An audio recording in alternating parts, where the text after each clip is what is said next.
Good morning. I'll just read the introduction, but I promise that the presentation will not be formal and stiff. But let me read this bit here, because it's so well written, I have to read it. Like a bug fossilized in amber, the general music curriculum common to nearly all colleges in America represents a brief moment in time rendered permanent and inanimate for the ages. See what I'm talking about, the quality of the writing? Improvisation was ubiquitous throughout centuries of human music making, but it happens that our core courses were standardized at an odd moment in history, right when we had forgotten how to improvise. Rather, fully written out keyboard accompaniments almost did not exist in the Baroque. The system of figure bass rendered a complete score superfluous, and nearly all keyboard accompaniment was partly faked. And why did this skill of spontaneous musical invention disappear? At the risk of hopeless oversimplification, I would mention the rise of the genius composer and his masterpieces, which required precise recreation, diversification of writing and performing styles such that Schumann did not want his song accompaniments sounding like Schubert's, and the gradual expansion of the middle class with its hordes of amateur musicians who could not be expected to master the towering theoretical knowledge needed for improvisation, or something like that. But now here we sit in the shadow of the CMS report on the undergraduate music major, a battle cry of iconoclasm and forward thinking, which proposes that improvisation become a central element in theory training. And along with that, NASM's advisory for music faculty and administrators on composition and improvisation, a milder document, but nevertheless one that recognizes that the old model shall not hold, and we really must do something about improv. CMS and NASM, of course, are merely admitting what our students already know. Improvisation is useful, interesting, impressive. Old stylistic boundaries in which one could be purely classical and specialize in, say, Mozart sonatas one's whole life are breaking down. Nor do our students resent these breaking boundaries. They esteem Mendelssohn as well as Mumford, Stravinsky together with Sufjan, Palestrina and Pamplemousse, possibly. Here's the problem. A younger generation of students hopes to be taught improvisation by the current generation of faculty who went to school when no one taught improvisation. I can count at least 10 times over the last few months when colleagues of mine, excellent faculty artists at colleges throughout this region, have confided to me that they would love to improvise and teach improvisation, but believe they have no gift for it and don't know where to start learning. And that choice of words says everything, no gift for it. It says that we believe improvisation is mystical, an unaccountable ability one either has or has not. Some were born under the lucky star of improvisation and some were not, it seems. This characterization would have made Bach laugh. He knew, as did every musician of his time, that improvisation is a skill learned by steps and improved with time and practice. In our time, we see it as a mysterious gift only because we don't have any improvisation courses in our schools. If you never saw a woodworking shop, you would think rocking chairs were made by magic too. The point is that improvisation can be learned. You can improvise. The purpose of this presentation is to use an accessible concept, that of jazz thinking, and apply it to improvisation in classical styles. Let's begin. So, here I've just listed a few reasons why improvise. I've already gone over a couple of them. I really have come to believe that we live in an odd time when improvisation is not central to our training, and that the norm historically has been that most musicians were fluent improvisers. I'm absolutely convinced it's coming back. I was at Hope College 2 days ago, and I heard a group called the Bad Plus, a jazz trio, astonishing improvisation abilities, meter changes, stylistic awareness. These guys can play Stravinsky, they can play Black Sabbath, they know no boundaries, and the musicianship is really quite astonishing. Our students are going to want that. Perhaps most telling is the fact that younger composers, serious composers from schools like this one, are now beginning to write pieces that call for performers to improvise. And I have a copy of Modern Music by Patrick Zimmerli, a really successful young composer. It's a classical piece of music. It's in sonata form, and the development section is improvised. All he gives you is a chord chart, and you're supposed to make up the rest. So if that doesn't wake up the performers among us that this is an important issue, I don't know what will. I also believe core music curricula will soon see more and more improvisation happening in it. So thus, what are we going to do about it? What are faculty to do who went to school just like I did? And I think perhaps many of you, we went to school where if you were a music historian, your life was research. That's what you did. If you were in education, that was your field. That's what you did. If you were in performance, you played the standard repertoire. That's what you did. And anything else you did was sort of a silly waste of your time. And in particular, improvisation. So if you were not trained in jazz, you probably didn't get a improvisation education. I understand that may be an exception at this school, so I don't want to make too sweeping a generalization. And my contention today is that faculty who have never improvised, who are in the middle of their careers, can start learning to do it, and that jazz thinking is a way to do that. What's jazz thinking? Jazz thinking is very simply, you know what chord you're on, and you make up something that fits that chord. And that, to me, is the entryway. It's the first thing you need to know and the most important thing you need to know to improvise jazz and to improvise classical music. So I'll show you an illustration of this happening in jazz. This is a jazz standard, All the Things You Are by Jerome Kern.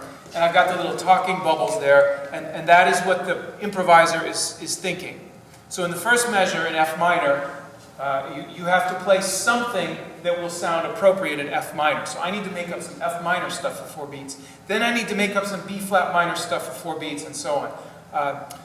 Really, if you know that, you can improvise in both jazz styles and classical styles. I'll play a little bit of this so you can hear it. It's a very famous tune.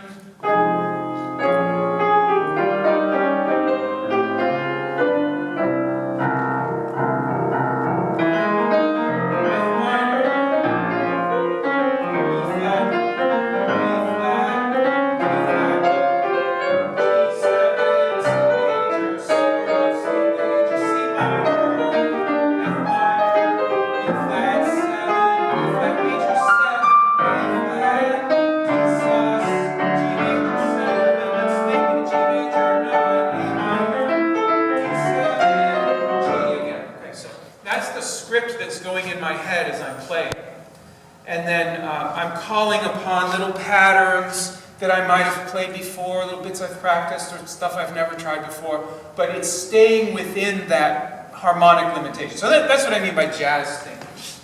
I usually don't talk out loud when I play, however. But you are a special audience. Okay. Now here we go all the way back to Bach and page 1 of the Well-Tempered Clavier, BWV 865, I believe. And what he's got here is, again, nothing but C major for a measure.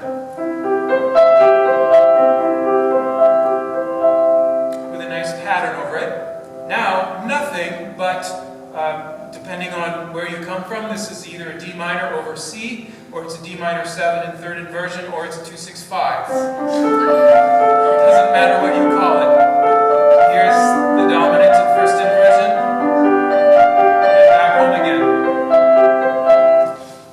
All you need to know to make up music like this, again, is those chords, and then you just put a pattern over it, and you have what's called a figuration prelude. Here's one, a non-keyboard example. I'm very interested in improvisation for non-keyboardists. This is the E-flat cello suite. And again, all we have is a couple measures of E-flat.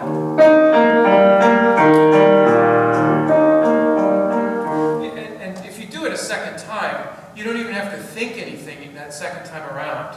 It's wonderful. You can do an echo effect, you can think about your next chord, you can think about what you're going to order for lunch.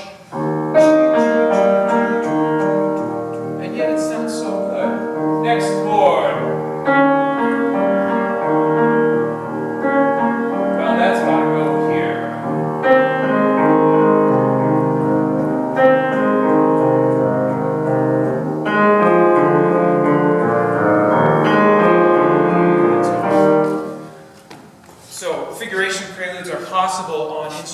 instruments aside from the piano. And I'll say more about that later, about improvisation for all music majors, no matter what instrument or voice they have. Figuration preludes are jazz thinking. Why? Because once you know what chord you're on, you can just make up a pattern and you've got yourself a piece of music. It's actually easier than jazz because we all took music history and we know what the doctrine of figures is. And the doctrine of figures says we love a consistent pattern. And so once that pattern has started, that will continue throughout the piece. You don't even have to make up a new pattern. In fact, it sounds better if you don't. So again, to take the Bach example, now we would not like this.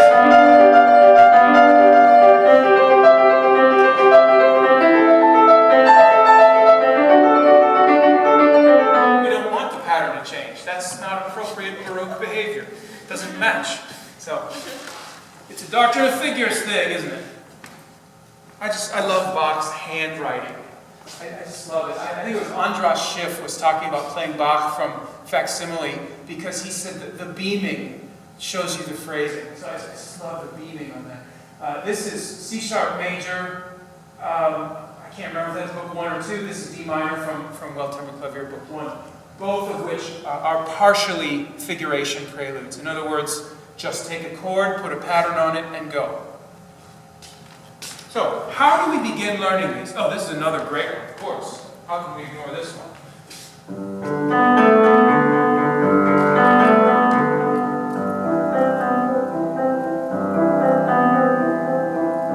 F sharp, please. And as you can see, it really is barely more than a chord progression with a pattern. All it's got is one neighboring tone next to it, which is a work of genius actually, because aren't you glad he didn't go...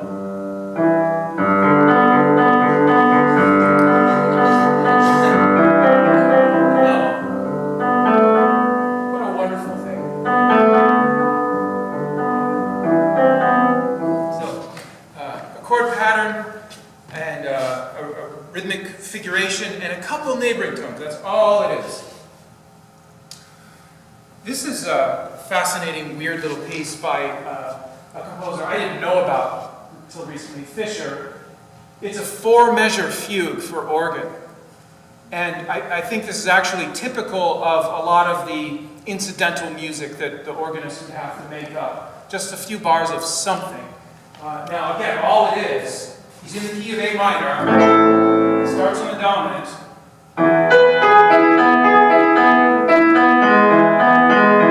1/6.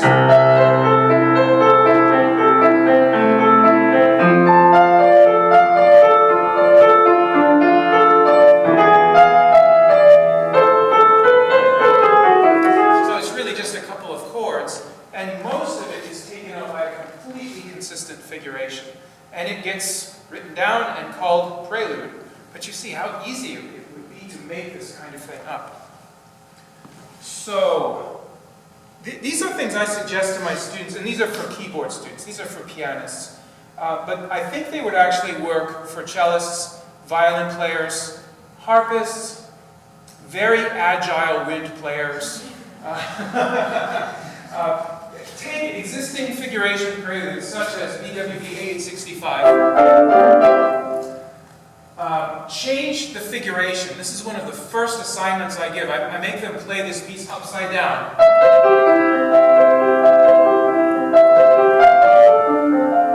It's entirely upside down. Not bad. Now the crucial thing, I make them transpose it. And this drives them nuts. It drives them crazy because they are accustomed to... Colleagues, this is the thing I've discovered, is that when you improvise, you are dealing with more than one possibility of what you might do. Maybe 2 possibilities, maybe 1,000 possibilities of how you might play in the next measure. When you're playing standard repertoire, which was my training, and I know a couple of my piano colleagues here at the identical training, there's one way. Whether it's Beethoven Opus 110, or symphonic etudes, or the chromatic fantasy and fugue, there's one possibility. Now, I'm thankful for my education. It's the greatest music in the world. But neurologically, mentally, it is a completely different activity to be prepared for one possibility versus several possibilities. And that's why it feels so difficult to do this, even if we've been accomplished concert artists for decades. Leon Fleischer, I can't come up with a better name than that. Leon Fleischer is terrified to improvise and doesn't think he can make up two notes to go together. That's because he is prepared to do it that one way.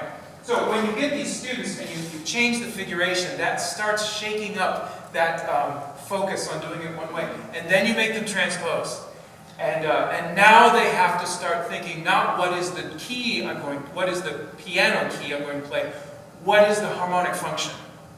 And then you've had a breakthrough when they're thinking about harmonic function. So you say, okay, let's take it to B flat. Now play it upside down in B flat. What would happen if we put it in B flat minor? Does it work in B flat minor? What are the corresponding harmonic moves? What's this? Does that work? Good. Play it upside down.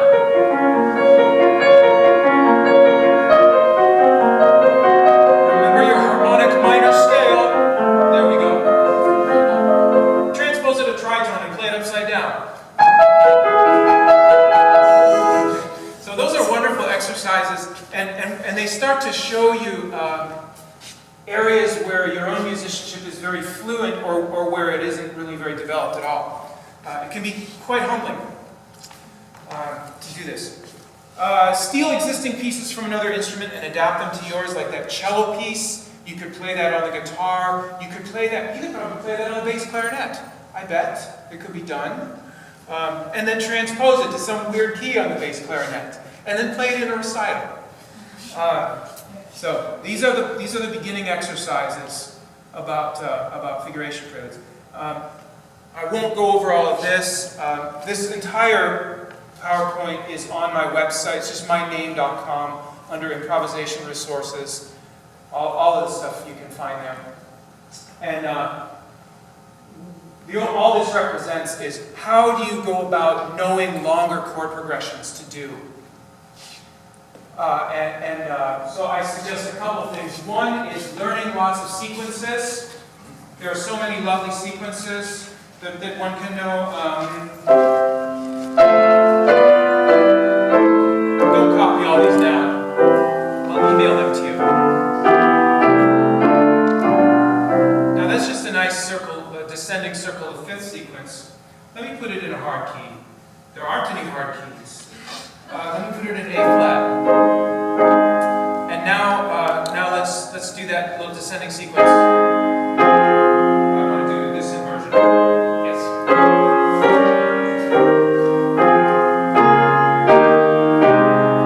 That's a nice sequence. Let's give it a figuration.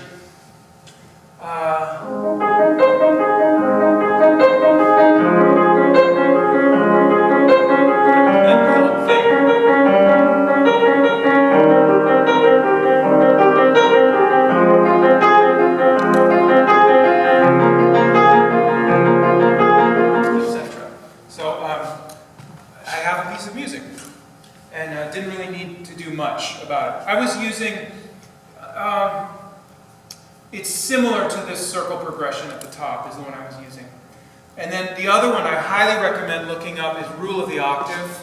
This is a CPE Bach thing, and it's just a harmonization of ascending and descending major and minor scales. What can you do if the bass is scale degree 1, scale degree 2, etc. And then you combine that with figuration, and you get half of all the Bach organ works.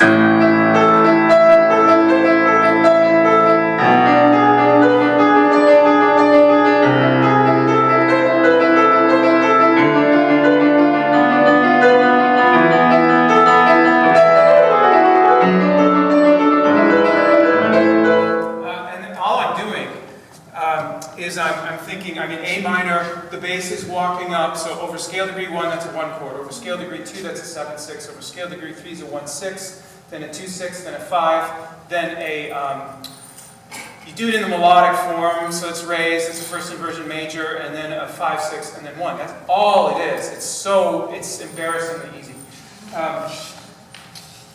So this again could be adapted: harp, cello, guitar. I think there are many possibilities for this. So figuration preludes I use as an opening teaching tool for students, and this also was really part of my own entry into improvisation, was learning to think this way and just making this kind of stuff up. Let's keep going here. Oh, this is just this is a reduction of the Bach cello bit that was up there earlier. So if you were going to steal this for another instrument, you'd probably want to do this to it. And then you could turn those chords into any figuration you want or transpose them anywhere you want, and you have the opening of the Bach.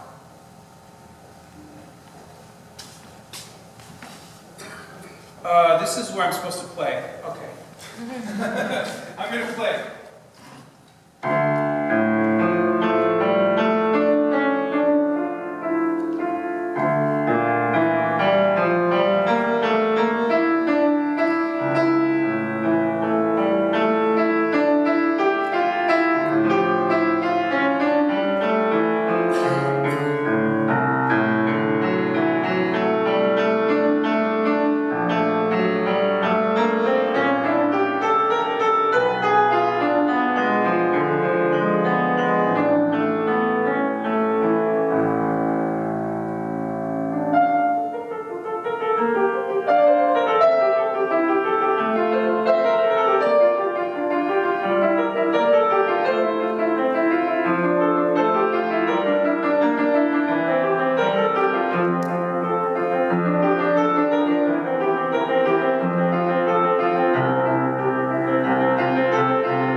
This is modern music by Patrick Zimmerli, and it actually may appear there while I'm playing, I don't know. Zimmerli is, I think he went to Columbia University. Do you have it there? Okay, we're going to have it. This piece is called Modern Music. I came across it because I'm a huge Brad Meldau fan. Meldau's a brilliant jazz pianist. And Meldau and another guy, Kevin Hayes, were recruited to play this for 2 pianos. And I wrote to Zimmerli, I said, do I have your permission to make a solo arrangement of this? He said, yes, but you will see it's too hard to play on 1 piano. And I said, yeah, we will see. And he was right. It's way too, it's a mess. It's basically a kind of bright, punchy, fun, minimalistic sonata, kind of Petrushka meets West Side Story or something. And you have to improvise the development. So I'll at least go through the development, maybe to the recap, and by then we'll have some video for you. So this is Modern Music by Patrick Zimmerli.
part, all he's really giving you is a chord symbol, A minor 11, and then a little rhythmic pattern.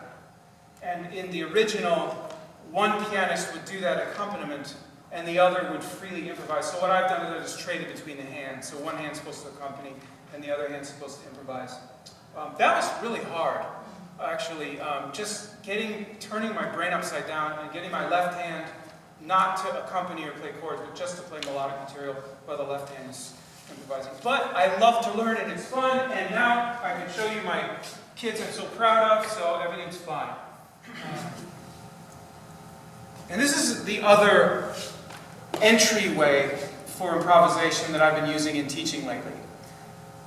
Really, there are so many different ways to think about it, but these are two that I find the most accessible for students and the most helpful, and therefore, I guess I'm assuming they might be the most accessible and helpful for professionals who are performers but have not had improvisation experience, and who may, within the next 5 years, get stuck teaching a class in it and want to learn how to do it. Divisions on a ground. I love divisions on a ground. Divisions are improvised melodies over an established looping bass line. Now, the thing that's cool with a looping bass line is that students are, many of them, they're very aware of looping because that's such a huge part of popular music, whether it's dubstep or mainstream pop, or even if they are doing music technology and they're playing with gear, there's looping gear that you can use. So they're very familiar with the idea of a loop. And so I actually talk about it in terms of a loop. It's an established bass line, and it's of a very normal length, like 8 bars or 12 bars, something with nice phrasing. And you can look at it and say, over this note of the bass, this is the chord that ought to go with it, and then you can apply jazz thinking to it. And this was very common in the 16 and 1700s. I'll show you a couple of teaching methods that were published during that time and talk about them a little bit. The one thing you have to have is a person to cover a bass line in order to do this. Somebody's got to do it. You can record it, I guess, but you need something there to play against. This is the Christopher Simpson division viol, published in darn it, I don't remember. If you can do Roman numerals down there, you can solve it for me. Anyway, late 1600s. And part of it, as you can see from the little table of contents, he actually just tells you how to play the viol, how to hold the bow and how to play stuff. And then the part 3, method of ordering divisions on a ground. This is actually an improvisation manual, how to make stuff up and how to play in small ensembles. And then this one is the John Walsh Division Flute, and these are bass lines and ideas for flute players, how to play along with the bass line. And this is from 1706, I believe. I typeset this in modern notation. The bottom is the ground, and all it is extremely simple.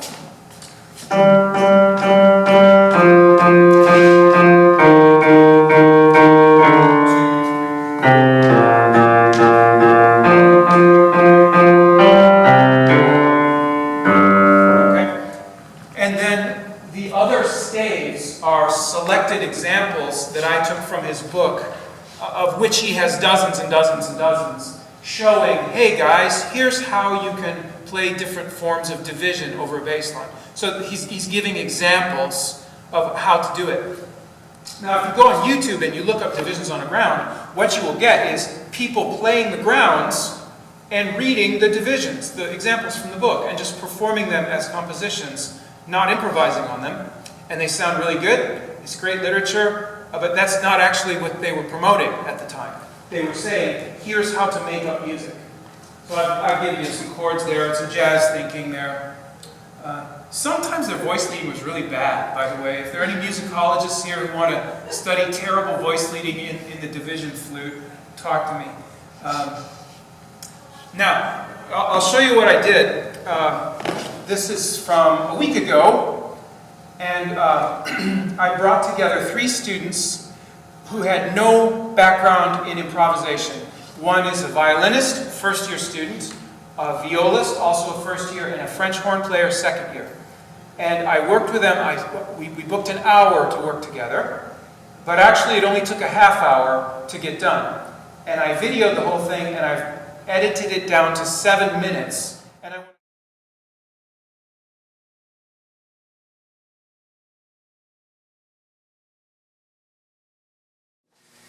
we've got Ellen, we got Sarah, and we got Chris.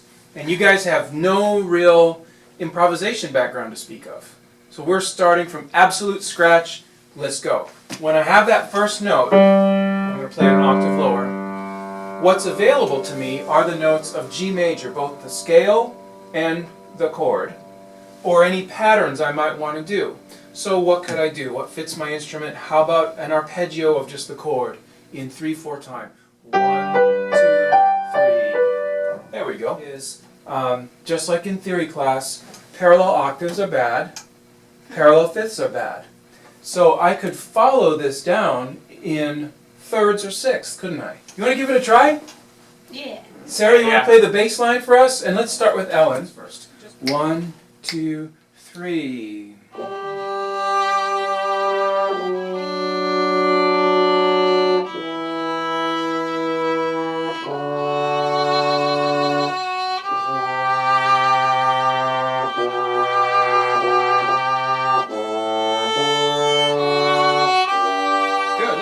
Now notice if you end up on the same pitch or an octave apart, and that happened once or twice, you realize, oh, well that's okay, I just now don't want to go with the bass, I want to go the opposite direction and get away and create a line that's independent.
haven't tried this on violin, so that's pretty cool. It's lots of fun. It seems like the sort of music that would be fun to just get together and do.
All right, so it's now 3:27, and we've been working on improvisation for 32 minutes. Ellen, thank you.